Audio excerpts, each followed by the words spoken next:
મિત્ર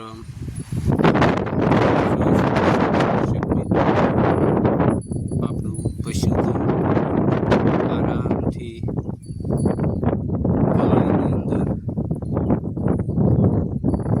ઔષધિ ગુણ અને નેચરલી ઘાસ સારો કરવો કરી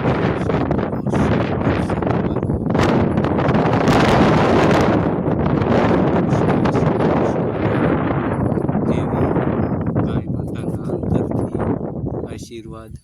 તો હવે આપણી ગાય માતાઓ ગાઢ જંગલમાં પહોંચી ગયા છે. ધીરે ધીરે સરતા સરતા પશુ પંખી અને પ્રાણીઓના સંગમમાં આપ જોઈ શકો છો.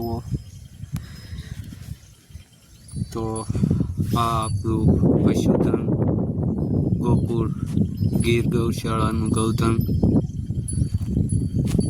તો સૌ દર્શક મિત્રોને ઝાઝા હેતથી જય શ્રી કૃષ્ણ. તો ગાય બસાવો અભિયાન અંતર્ગત આપ સૌ લોકો સપોર્ટ અને સનહભેરા આયોજનમાં ભાગ લેતા રહો તેવી સૌને નમ્ર વિનંતી. તો આ અભિયાન અંતર્ગત આપણે બે જ કામ કરવાના છે ખાલી, કે જે કતલખાને જતી ગાય માતાને બસાવવાની અને કચરાનો જ્યાં ત્યાં નિકાલ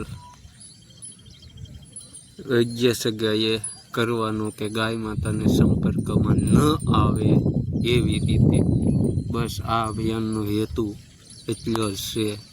અને બીજો હેતુ કે ગાય માતાને રાજ્ય માતાનો દરજ્જો આપવા માટે અભિયાન જે ચાલી રહ્યું છે તેમાં આપણે સૌ સપોર્ટ કરતા રહીએ તેવી કૃષ્ણ ભગવાનની પાસે પ્રાર્થના કરીએ કે આપણને મહારાષ્ટ્રની જેમ ગુજરાતને રાજ્ય માતાનો દરજ્જો ગાય માતાને. સૌ દર્શક પાણીને વિરામ આપીએ. થોડું ઘણું આવડ્યું ન આવડ્યું એની ક્ષમા કરજો. જય ગૌ માતા, વંદે ગૌ માતરમ.